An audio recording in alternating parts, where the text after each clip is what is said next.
Welcome to the fifth episode of the Cricket Paper podcast, following the conclusion of the simply remarkable Test series between England and India, which ended in a 2-2 draw after India won one of the great Test matches in recent history at the Oval by just 6 runs in an intense and dramatic fashion. Mohan joins me once again.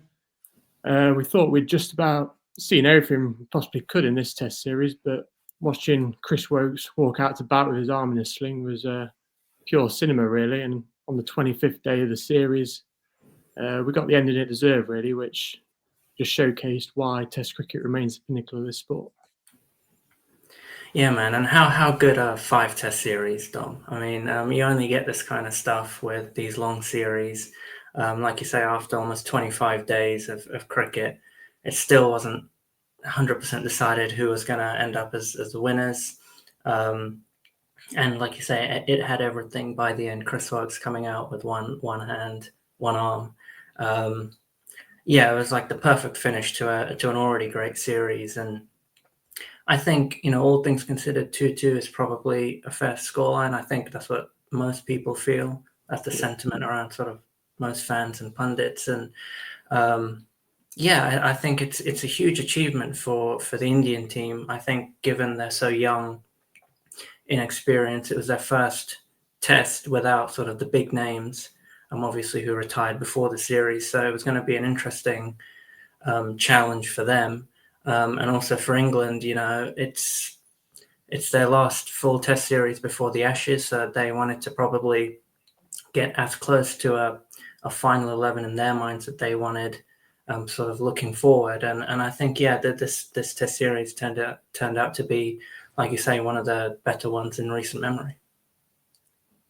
And you could tell really just how much it meant to India with the scene at the end. I mean, as you mentioned, as much quality as they do have in the squad, they're still in that transition period, and they've been on a bit of a poor run of late. And obviously, Shubman Gill's first series as captain, Gautam Gambhir under a bit of pressure. So it was a big statement from them to bounce back twice in the series in the manner they did. Yeah, and it was good seeing such a young team sort of play as there was like a togetherness with this team, which I personally haven't seen with an Indian side for a while. I think, when some of those big names are playing, and especially when they were towards the end of their careers, the focus falls a lot on those guys, which is, not their fault. It's just a testament to sort of their careers and what they had achieved. But I think a little bit of that focus was moving away from sort of the team aspect for India, when those big names were there and like the brand power that they had. But this series, it was basically a bunch of 20-somethings and Ravindra Jadeja, pretty much, that sort of got the job done. And it showed that when you give these youngsters an opportunity to stand up and sort of fill in for some of those big names, not that they had to fill in because they're their own people, they're their own men, but when you gave those youngsters an opportunity to sort of stand up and show what they're made of, like you say, twice in the series they bounced back. The reply at Edgbaston after the loss at Headingley, the way they sort of batted for 5 sessions at Lords, Old Trafford, to see out that draw, and then here to come back when it looked like the game had completely gone, when Harry Brook and Joe Root put together that partnership. Again, for it was the young guys coming through. I think that was a huge credit to them. And it's exciting to see this Indian team and where they can go next. We have to obviously talk about Mohammad Siraj. I mean, what a character, what incredible desire and hunger, but simply bowled extremely well once again when he was the leader of the attack and bowled them to 2 wins. I mean, he's so often kind of in the shadows of Jasprit Bumrah, if you like, but he really stepped up, and to bowl as much as he did in all 5 Test matches is an incredible achievement. Yeah, and I'm so happy for him because, like you say, for so long he's been in the shadow of Jasprit Bumrah, and I think admittedly, I'll put my hand up. After Headingley, I was a little bit critical of sort of Siraj's performance there, because given he's been playing Test cricket for 5 years, it felt as though he didn't quite deliver based on sort of how much experience he technically has. But I think maybe it's just a thing of when Bumrah plays, maybe he feels like Bumrah is the lead and he just has to sort of fall into that slipstream. Whereas when he was given the opportunity to lead the attack, I think he, all that passion he has, all that kind of playful anger that he has, I think he kind of harnessed that to great effect. And I think Joe Root spoke about him at the end of day 4 at the press conference. And I think he summed up Siraj really well. Sort of, he has that anger, but it's sort of, you can see through it, and it's just passion really at the end of the day. And I think Siraj himself mentioned it after the game yesterday as well. And yeah, like you say, he's the last seamer standing in this series. I know Woakes did make it, but unfortunately he got injured. But Siraj being the last sort of functional seamer playing, and he was always running in, much like Stokes was for England, on the flat wickets, and then finally he got his rewards here, and yeah, couldn't be happier for him, because I think everyone, the sort of the tag that falls with him is he's always a great trier, and I think here it all kind of worked out for him. So yeah, happy for him. And it's just funny how events happen, because obviously it was him who was cruelly bowled at Lords, fell narrowly short, and then even in this test when he stepped on the boundary rope, it was taking a catch off Harry Brook, I think it was. Which felt quite decisive at the time, but then for him to come through and deliver still after those moments, very impressive. But also a word, I think, for Pradesh Krishna. Had a difficult start to the series at Headingley, but he bowled really well here as well. Yeah. He definitely had a tough start, and I think he hasn't played much international cricket, so I guess he's still at that stage in his career where he's sort of figuring stuff out himself, figuring out his game and sort of what his role is in the side. But again, it was an example of when he had to stand up because Bumrah wasn't there and the game was getting close, and he needed to sort of support Siraj. I think he came through. He was a little bit expensive, but every team often has a bowler that goes for a few runs. But if they can get those breakthroughs, then that's the main thing. And I think he came through really well and supported Siraj, especially in that 4th innings. Sort of similar to, if we look at the top of the order, Yashasvi Jaiswal, again, he began the series with a century at Headingley. Had a fairly quiet series since there, where obviously KL Rahul and Shubman Gill done a lot of the heavy lifting, but he really stepped up there when they needed in that second innings in what was a really crucial century. Yeah, and I think he's going from strength to strength. I think he had a decent tour of Australia, showing that he can adapt to those conditions. He's had an okay series here in England. When you look at it as a whole, I think, like you say, he did sort of taper off a little bit in the middle, but came back with a crucial 100 here in the 3rd innings. He really set the game up for India along with Washington Sundar. But I'm really excited to see where Jaiswal goes, because I think a lot of sort of names have been touted as like the next big thing in Indian cricket, when you see sort of the young talent they produce in the IPL and so on. But a lot of them they get a taste of Test cricket and they sort of fade away. They don't quite sort of live up to that hype. I think Jaiswal is one young guy, probably along with Shubman Gill, that looks like he has the game to sort of thrive in a variety of conditions. Like I say, showed it in Australia, and again here, it was a pretty good first tour of England for him. So I think India have a really good opener in Jaiswal, and looking forward to see where his career goes.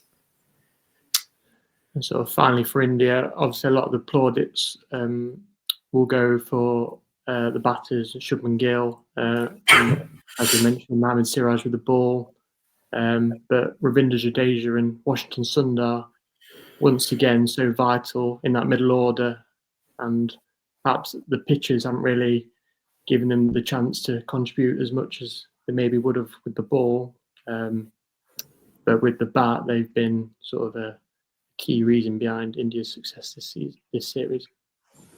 Yeah, with the bat, they've been crucial. And I guess it helped, as you know, and I've mentioned a couple of podcasts in a row now. I was a big one for Kuldeep Yadav playing, but I think, the fact that they happen to be two very good spinners, but are also exceptional batters as well. I think that really helped the balance of India's side in the end, going through the whole series, and the runs they scored in that middle order, I think, was crucial or were crucial in a lot of situations in this series. From Lords, even though they didn't quite make it, I think Jadeja showed that you still can't write India off even when Jadeja's batting, because he has shown a lot of times that he has what it takes to play proper innings. And then the way they batted at Old Trafford kept India in the series, really. They pretty much single-handedly kept England from winning the series 3-1, basically. So, huge credit goes to them. And I think, Washington Sundar, I think a lot of people probably didn't know much about him coming into the series. But I think a lot of people would have, taken notice of what he can do, both with bat and ball. And again, he's a really young guy, so I'm sure his best years are ahead of him.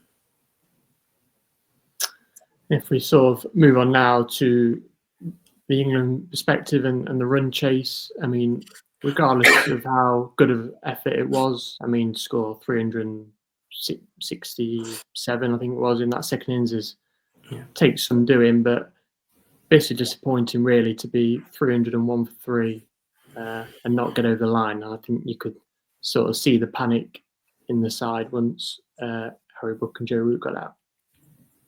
Yeah. I mean, I think firstly, huge credit to Root and Brook. I think they single-handedly basically brought England back in the game.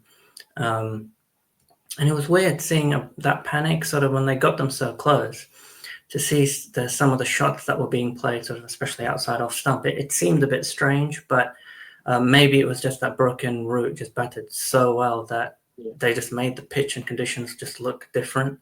Because that can sometimes happen. You come across two batters in form and just technically good, and they can often make sort of tough bowling conditions seem very simple for them, but for everyone else, it's like a completely different ball game. So it could have been that as well. But that collapse at the end, I think, was quite surprising, because I thought Brook and Root had done enough to get them over the line. But fair play to Siraj for sort of keeping running in, and sort of he basically single-handedly dragged India back. But what were your thoughts on sort of some of the shots England played sort of post Root and Brook? Because it seemed, like you say, that there was a bit of panic, which seemed unusual given this England team don't seem to panic in that sense. But it's something seemed off. I wanted to get your thoughts on that. Yeah, it had sort of shades of the Headingley and the Lord's Test into one. I mean, England looking very comfortable for a chase of 370 again. And then suddenly, as we saw with sort of India at Lord's, that tension as the target gets nearer and couldn't quite get over the line. I think for one thing, I think to mention as well, it's funny how the build-up of the match started really with the altercation with the head groundsman and Gautam Gambhir. But then when you look at the pitch, it served up a classic with, something in it for the batters and the bowlers, which always makes it much more engrossing to watch. But yeah, in terms of England's batting,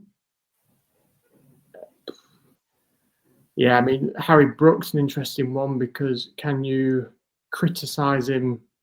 His dismissal doesn't make for great viewing. But when he's been playing those shots that's got him into that position, can you then criticise him when he gets out doing it? It doesn't look very good, but he's ultimately been playing that way to get in that position. Jacob Bethel just didn't look comfortable at all. Yeah. I think that was, you still got to remember, as talented as he is, he's a very young lad going into such a pressure situation. And I think his preparation, he's played about 3 T20s in the past month, which isn't ideal. And obviously that kind of impacted Root's momentum, you feel, with Root being off strike. Yeah, and then Jamie Smith's an interesting one as well, because he started the series really well, and then you kind of see him kind of taper off towards the end as well, whether that's a fatigue thing from obviously keeping wicket for all 5 Test matches. But it's just, it was just fascinating to see how comfortable it looked for Root and Brook to score runs. And then all of a sudden when they got out, I mean, they could barely get it off the square, and it looked like scoring runs was impossible, which is just the beauty of Test match cricket, really. But obviously credit to India's bowlers as well. And I guess just one quick point for me on Brooks, that shot that he played to get out. I think, like you say, it is very easy in hindsight for everyone to sort of criticize that. I think, Rishabh Pant has had that a lot this series and throughout his career as well. But it's because, like you say, because of that way that they play, it's the reason they bring, their teams back into these contests where it seems like the game's gone. I think Brook, to his credit, did sort of admit that maybe if he had his time again, he would try and play the situation a little bit better. But I hope that doesn't mean he goes away completely from playing like this, because having someone like that in that middle order is I think is great. I think it does in those games where it's sort of in the balance. Having someone like that play in this way is great. But yeah, I think with a bit more maturity, players like him and Pan will probably realize that there are times that you can just rein it back a little bit before going again. Yeah, and it's a difficult one, because it's sort of saying you want him to play the way he does, as sort of expansive as he is. Then it's like, should they be able to kind of see the situation, see 70 was needed with 7 wickets in hand, and sort of not go into the shell, but put those shots away? Or, but obviously that is the sort of the Bazball ethos, to back their shots and keep going. And sometimes it will come off, and obviously other times it won't. Bethel was an interesting one, because obviously there was a lot of talk all series, really. A lot of people wanting him in the team. I mean, he was impressive in New Zealand at number 3 against a decent bowling attack, but obviously doesn't have much first-class experience behind him. So maybe just a slight reality check for everyone wanting him in the team, that it's not just as simple as that for someone, however talented they are, to come in and be able to make an impact immediately. Yeah, and I think Bethel has been thrown in the deep end both times he's appeared for England. I think in New Zealand he came in at number 3, I think purely because Jamie Smith was on paternity leave, and for the balance of the side, they wanted to move down. To give him the gloves. So that was also that in itself is a bit of the deepest end you can throw someone in, batting at number 3 to start with. And then here bringing him in like a big game series decider, in that crucial number 6 position, where sometimes you do have to sort of bring the game back in your team's favour, but also potentially bat with the tail and see out these tough situations and like chase down a target. So I think he was thrown in at the deep end, and it would be harsh to judge him again on this. A, because he's very young. B, like you say, he hasn't played much cricket at all recently. So I think it's hard to judge him too much. I think give him more time, and we will see sort of the best of him. And it's a good learning experience. Sometimes when you're young and you experience something that was a bit sort of not embarrassing, but just like sort of it's, all the eyes are on you, and in that situation you couldn't quite come through. It can hold you in good stead moving forward. And like you say, he has sort of so much natural talent that I think he will find sort of his feet soon. I think the way England use him moving forward is important, because I know for the time being it seems like the top 7 are settled going into the Ashes, but I know there's a lot of talk about Pope's position potentially, and is Bethel, will they potentially give Bethel that number 3 position as like a full-time role and just like let him go with it for a while? Again, this is pure speculation, but just the chatter is generally, it seems like Pope's position is probably most at threat, which I don't know if I 100% agree with that, but I think Bethel will get his time.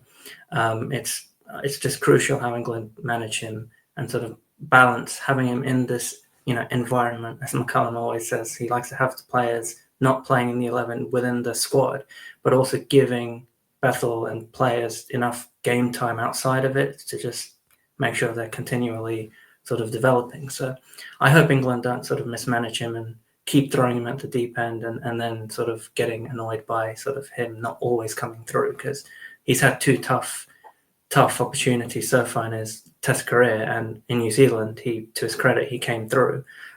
So yeah, we'll see how he goes in the future. Yeah, and you really feel, I mean, you never know, obviously, what will happen, but you really feel England just missed that experience of Stokes in that position. If you think of him coming in with 60, 70 needed, whatever it was, could that have been different? But yeah, we just mentioned Ollie Pope there. Obviously, he was captain of the side in the absence of Stokes. Yeah, just your views on him. I mean, you kind of already touched on it there, but him as the vice captain as well, he had it pretty difficult, obviously losing Chris Woakes' injury and having to deal with a bowler short.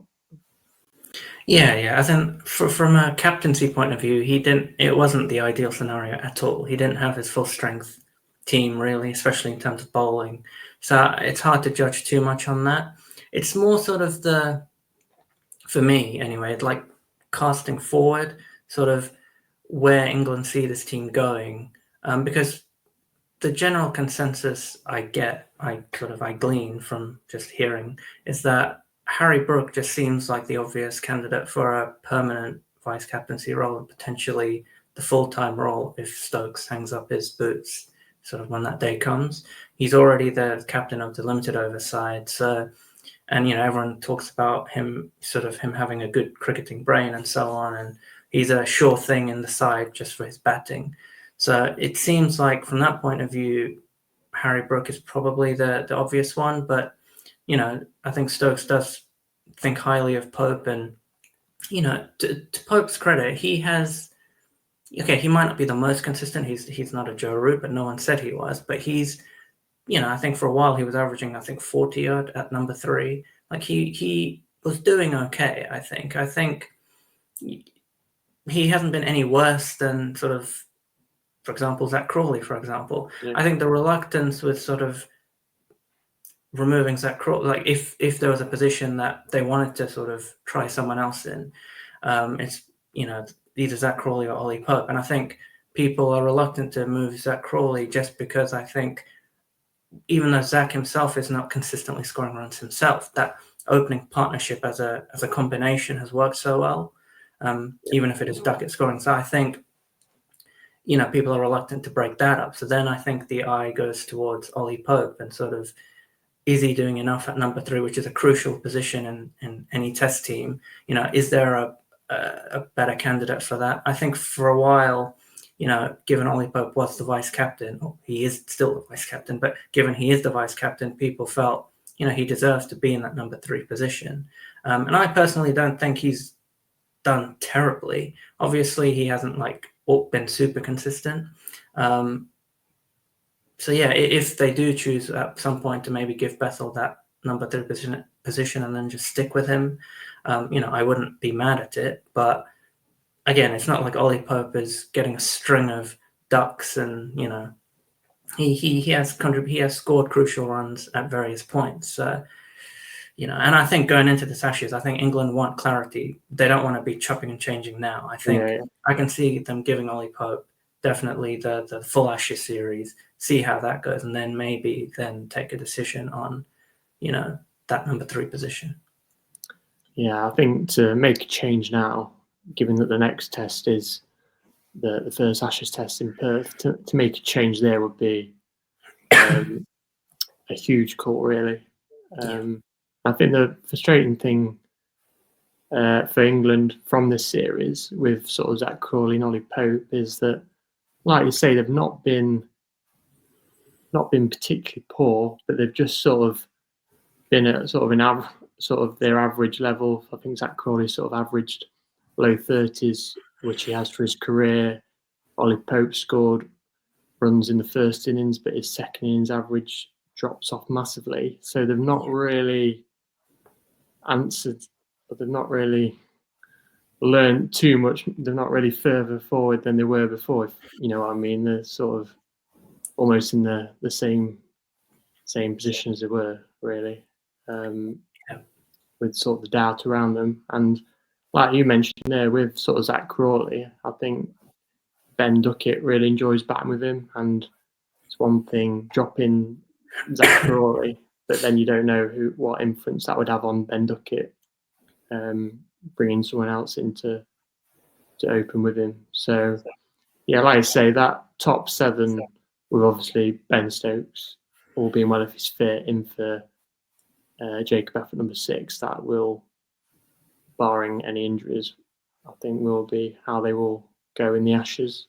I mean, obviously the bowling was a big talking point. There were a number of changes to the final test. Brydon Carson, Jofra Archer, understandably rested. As we mentioned, Stokes missed out through a shoulder injury, and then Liam Dawson rather unfortunately missed out in order really to get the 4th seamer in. Woakes obviously had the injury to his shoulder fielding, which was a huge blow, but there were positives, sort of the return of Gus Atkinson, and sort of as we saw with Jofra Archer, albeit his absence wasn't as long. He was straight in it with a fifer and 8 wickets in the match. Yeah, and like you mentioned, that the clarity around England's top 7 in terms of batting is very, very clear for everyone to see. I think in theory and on paper, it's clear what England want as their bowling attack as well. I guess going into the Ashes as well is, I think Rob Key was very clear in his memo at the start of last year's county championship that they want pace and sort of airspeed and so on. And so, like you say, I think England now have a good battery of seamers. Okay, the pace may not necessarily all be sort of 90 miles per hour plus, but with Wood potentially coming back, Archer, like you said, Gus Atkinson, which is good to see him back as well. Brydon Carse, Josh Tongue, they have a good set of bowlers now that they can call upon, and whenever they have come in, they have delivered to varying degrees. And I guess this year is any bowler that's done well in this series, I think deserves a lot of credit for just given the fact that a lot of the pitches have been tough for bowling. So I think England's bowlers will take some sort of solace from that. Seeing Gus back, I think was huge. I think it was a good pitch for him to come and make his return. There was something there for the bowlers, but he showed that when he's firing, sort of what he can bring to the team, sort of that close to the stumps, good line and length, but at good pace. And then obviously the runs that he offers with the bat, he sort of nearly pulled off the victory for England. So I think with Gus, it's sort of how he pulls up in sort of, if he had played more of the series, sort of how his pace would have, if he could sustain it. Because I think the one thing with him was he would start a series sort of really well, high pace, but then as the series went on, sort of his pace started to drop. So it'll be interesting to see sort of if he has sort of, if his body has matured, if his like cricketing fitness has sort of progressed, and sort of come the Ashes, if he can sort of back up those kind of speeds sort of when he plays 2 or 3 tests in a row. But I think, if everyone is fit and firing, I think England have a good set of bowlers to choose from, especially seamers. I think they still have a spin issue, obviously, but I think in terms of pace bowling, on paper at least, they have a lot of good options now, a lot of exciting options, and some good variety as well. Sort of not everyone, even though they all bowl sort of 85, 86 miles per hour plus, they all offer something a little bit different. So I think as an attack in terms of complementing one another, I think England have sort of a good set of bowlers now. And you said the word variety. I mean, that is what Josh Tong served up. He was abnormally erratic, but when he gets it right, he bowls some unplayable deliveries. It was really weird to watch that first innings. But I guess with him, he may leak runs, but I think he's such an asset in the squad for his wicket taking ability. And obviously, will, if we're fully strength, probably be just sort of the backup option to Jofra Archer and Mark Wood. But he is a very solid option to have in the squad when you see some of the balls that he can bowl when he gets it right. Yeah, and those kind of balls are probably like a batter's worst nightmare, where you're not sure what's coming down. But I think you said it right there. It was sort of uncharacteristically erratic. Like, he obviously isn't the most consistent in terms of line and length, but I think that first ball he bowled on day one just seemed completely sort of uncharacteristic almost. And maybe it was a foothold thing. I know Jamie Overton sort of had some glances at the footholds as well, sort of. On the morning on day one. But yeah, I think Josh Tongue, every time he has come in, he's shown that he can pick up wickets, which is crucial. He might be expensive, but I think, if he plays, every team can carry at least one person that might leak some runs. But if they get sort of 3, 4, 5 wickets regularly, I think that kind of balances itself out a little bit. I think you're right. If everyone is fit, I think he probably does still start on the bench to begin with. But, he's done everything he can to sort of put himself in the best possible position for selection. Because sort of England's challenges, touring especially, have been picking up 20 wickets regularly. So if they want wicket-taking options, even if he is a little bit expensive, I think Josh Tongue has shown that he can pick up wickets in sort of unconventional ways. But yeah, he seems like a good person to have in the team. And yeah, hopefully sort of he goes from strength to strength. And you feel that is important for Stokes. I mean, obviously we've had James Anderson and Stuart Broad for years, who would provide us with both sort of wickets and being economical. But we kind of touched on it last week with Liam Dawson and Shoaib Bashir. That may go against Liam Dawson is that he will contain batsmen for the most part, but won't pick up maybe loads of wickets. But you feel that is important for Stokes. He'd rather have someone who will perhaps take 3 for 100 off 20 overs than be what was it, none for 50 or 1 for 50. Yeah, and I think so. This might just be a personal thing, but I think with spin, it's probably more critical for the spinner to at the very least, be economical. I think because generally spinners, especially on away tours not in Asia, so in like Australia or wherever, sort of the spinners sort of do that holding role to allow the seamers to rotate. So I think it's more important for a spinner to be at the very least containing, but the seamers need to be picking up wickets. I think, like you said, as great as Anderson and Broad were, I think at times abroad, maybe less so abroad, because he did have those runs where he would pick up 3, 4 wickets quickly. But I think Anderson did sort of fall into that category of economical, but not always breaking partnerships and sort of getting those wickets, which you still need economical bowlers. But I think that's probably where England struggled in the past on away tours. They weren't picking up wickets regularly enough, even though they sometimes were economical. I think now England have a pace attack where, they may go for some runs, but I think they have definitely the capability to pick up 20 wickets regularly if they're all fit. So yeah, I see it slightly differently. I think the spinner should at the very least be economical. And if they pick up wickets, great.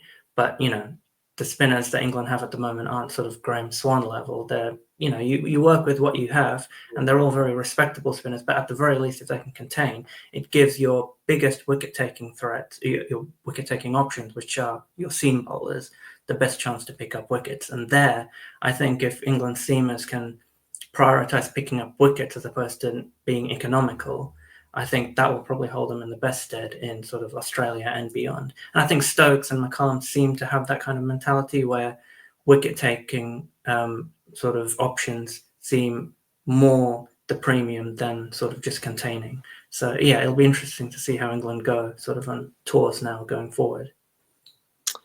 So just quickly to end on with Jamie Overton, a lot of people, sort of including myself, questioned his inclusion. I mean, obviously, we know that bowlers were rested, so he would have been first choice, but he didn't really do much to justify the backing. Yeah, and again, it's much like Jacob Bethel's situation. He sort of was brought in as in a sort of a one-off test. We often see this in like the last series of a last game of an English summer, where at the Oval they might bring in like a new player or a player after a long time. They'll get a chance to try and do something, and they often don't, just because they've just been thrown in, and then they sort of disappear again. So. Yeah, I think like you, I was surprised that they called up Jamie Overton as a backup. I mean, and you have a closer ear to the ground in terms of county cricket, but I thought Matthew Potts might get called up again, because I'm kind of surprised he's sort of gone down the pecking order or whatever. I thought he would have been a good choice, but yeah, Jamie Overton, I think, again, did as much as I think we all probably thought. His bowling, when he got it right, seemed okay, but he was sort of leaking runs often.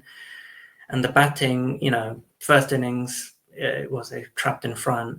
Second innings in a pressure situation.